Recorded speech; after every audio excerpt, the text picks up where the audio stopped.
Hi అండి, నమస్తే. నా పేరు ప్రవీణ్. మీరు చూస్తున్నారు అనంత శక్తి ఛానల్. సో మనతో పాటు ఉన్నారు అనంత శక్తి వ్యవస్థాపకులు శ్రీ అనంత సాయి కృష్ణ గారు.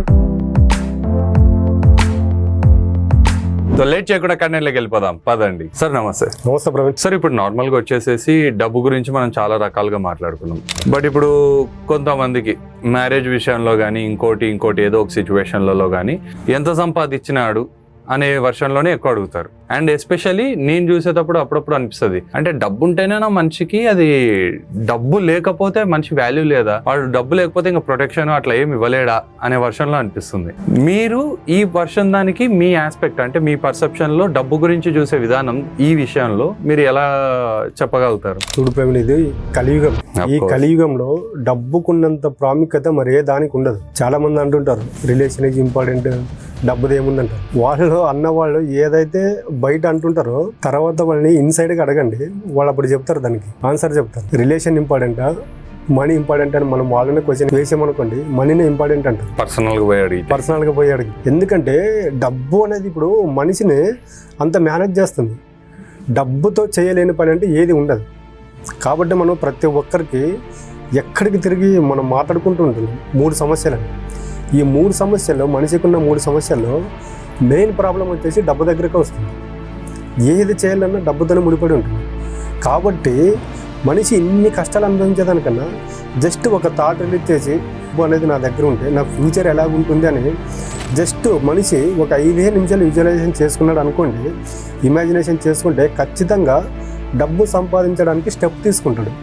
అఫ్ కోర్స్ సార్, ఇప్పుడు ఆ స్టెప్ తీసుకొని స్టార్ట్ చేయాలనుకున్న వాళ్ళు ఉంటారు. బట్ మధ్యలో డిమోటివేట్ అయ్యే చాలా రకాలుగా సిచ్యువేషన్ ఉంటుంది. అవును. ఫర్ సపోజ్ మంత్ ఎండ్కి వచ్చే ఖర్చులు కావచ్చు, లేదంటే ఇంకా ఏదో ఒక రూపంలో ఇంట్లో నుంచే కాల్ వచ్చి, అరే ఈ నెలలో ఇది ఒక ఖర్చు వచ్చిదిరా అని చెప్పి ఒక మాట చెప్పేస్తారు. మనకి వచ్చే ఇన్కమ్ ఏమో 10,000 ఇంట్లోకి ఇస్తున్నాము అంటే ఇంట్లో వాళ్ళు అడిగేది 20,000 అడిగింటారు నీడు. ఇప్పుడు ఈ కైండ్ ఆఫ్ సిచ్యువేషన్ లో ఉండి డిమోటివేట్ అయ్యింటారు కదా. అటువంటి వాళ్ళకి ఇది ఎలా కన్వే చేస్తారు ఇప్పుడు మీరు చెప్పే పాయింట్? నేను అదే చెప్తున్నా బ్రో. ఇప్పుడు నీ దగ్గర 10,000 ఉంది, ఇంట్లో 20,000 అడుగుతున్నారంటే ఎక్స్పెండిచర్స్ పెరిగిపోయినాయని అర్థం కదా.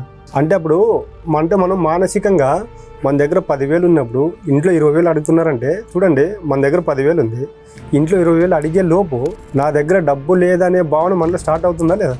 మనం అక్కడ క్వశ్చన్ వేసుకోవాలి. ఈ 10,000 ఉంది, వాళ్ళు 20,000 అడుగుతున్నారు, మిగతా 10,000 ఎలా ఎర్న్ చేయాలని ఒక థాట్ రిలీజ్ చేశారనుకోండి, ఖచ్చితంగా అది మేనిఫెస్ట్ అవుతుంది. బట్ మన వాళ్ళు ఏం చేస్తున్నారంటే డబ్బు దగ్గరికి వచ్చే లోపల భయపడుతున్నారు. మెయిన్ అంటే డబ్బు అనేది మన వరకు ఎందుకు వస్తుందిలే అనే ఒక ఆలోచన అనేది చేస్తూ ఉంటారు. సామాన్యంగా చాలా మంది చేసే తప్పు ఇదే. మనం ఏం చేస్తున్నామంటే డబ్బు అనేది భగవంతునితో సమానంగా చూడమంటున్నాం. ఎందుకంటే మనకు యుగాలు 4 మాట్లాడుకున్నాం. కృతయుగము, త్రేతాయుగం, ద్వాపరయుగం, కలియుగం. ఈ కలియుగం తప్ప మిగతా 3 యుగాల్లో ఫస్ట్ యుగంలో డబ్బు లేదు. సెకండ్ యుగంలోకి వచ్చే లోపల జస్ట్ స్టార్ట్ అయింది. మనకు థర్డ్ యుగం వచ్చేలోపు డబ్బు ప్రాముఖ్యత తెలిసింది. కానీ ఈ కలియుగంలో మొత్తం డబ్బే మయమైపోయింది. కాబట్టి డబ్బు ఉంటేనే సర్వస్వం. ఒక వ్యక్తి ఇన్ని సమస్యలు ఎదుర్కొనే దానికన్నా డబ్బు సంపాదించాలని బలమైన నిర్ణయం తీసుకున్నాడు అనుకోండి, ఆటోమేటిక్ గా మనం అనుకున్నాము సృష్టి అనేది, ఈ యూనివర్స్ అనేది మనం ఏదైతే అడుగుతామో దాన్ని మన దగ్గరికి తీసుకురావడానికి నిరంతరము శ్రమిస్తూనే ఉంటుంది. బట్ మనం ఏం చేస్తున్నామంటే స్టేబుల్ గా దానిపై నిలబడుకోకుండా ప్రతిరోజు మనం ఏం చేస్తున్నామంటే డైవర్ట్ అవుతూ ఉంటాం. అలా డైవర్ట్ అవ్వకూడదు. మనిషి ఏం చేయాలంటే డబ్బు లేదు అనే థాట్ వదిలేసి డబ్బు కూడా మన దగ్గరకు కూడా వస్తుందన్న ఆలోచనలు ఎప్పుడైతే ఉంటాడో ఆటోమేటిక్గా డబ్బు వస్తుంది.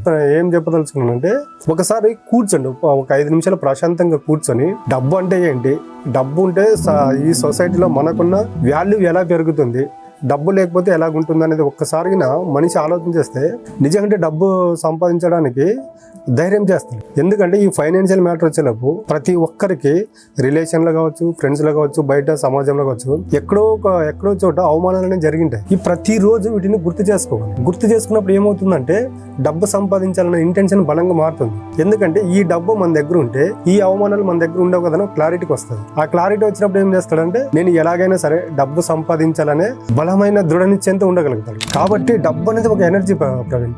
ఎవరి దగ్గర ఒక టూ వీలర్ ఉంది అనుకో, వాడు ఎక్కడ కొన్ని కిలోమీటర్స్ ఆ బండి పైన ట్రావెల్ చేయాలనుకున్నాడు, వాడి దగ్గర డబ్బు ఎంత ఉండాలో అంతకన్నా తక్కువ ఉంది లేక అంతే ఉంది అనుకోండి, వాడు ప్రతి 15 నిమిషాలకు ఒకసారి, 20 నిమిషాలకు ఒకసారి, హాఫ్ అన్ అవర్కి ఒకసారి పెట్రోల్ చెక్ చేసుకుంటూ ఉంటాడు. అంటే నేను వెళ్ళే చోటుకి పెట్రోల్ అవుతుందా లేదా ఫుల్ ట్యాంక్ పెట్రోల్ ఉంది అనుకోండి, వాడు ఏం చేస్తాడు, వెళ్తూ ఉంటాడు అంతే. చూడు ఇప్పుడు బండికి ఇంధనం అయితే ఎలాగో మనిషికి కూడా డబ్బు అనేది అలాంటిది. డబ్బు మన దగ్గర ఉంది అనుకోండి, మనిషికి ధైర్యం ఉంటుంది. మనకి మనీ ఎంత ఉంటుందో అంతకు డబల్ ఎర్న్ చేయాలి మనిషి. ఎప్పుడైతే ఏమవుతుందంటే మనిషికి ఫైనాన్షియల్ నుండి ప్రాబ్లం అనేది ఎస్కేప్ అయిపోతాడు, ఆలోచన అనేది రాదు, ఫైనాన్షియల్ ప్రాబ్లం అనేది ఉండదు. కాబట్టి మనిషి ఒక గోల్ పెట్టి నాకు నా ఫ్యామిలీకి వచ్చేసి ఇన్ని అవసరాలు ఉన్నాయి, ఇంత మనీ సరిపోతుంది అన్నప్పుడు మనిషి ఏం చేయాలంటే దానికి డబుల్ ఎర్న్ చేయడానికి ప్లాన్ చేస్తాడు. అప్పుడు ఏమవుతుందంటే మనిషికి ఒక ఎనర్జీ ఉంటుంది. ఎప్పుడైతే మనిషి ఫైనాన్షియల్ గా స్ట్రాంగ్ అవుతాడో వాళ్ళని చూడండి బలమైన మెంటాలిటీతో ఉంటారు. మీరు ఎవరినైనా చూడండి, హెల్త్ ప్రాబ్లం కొన్ని రోజులు ఉంటుంది, సరైన ట్రీట్మెంట్ తీసుకుంటే తగ్గిపోతుంది.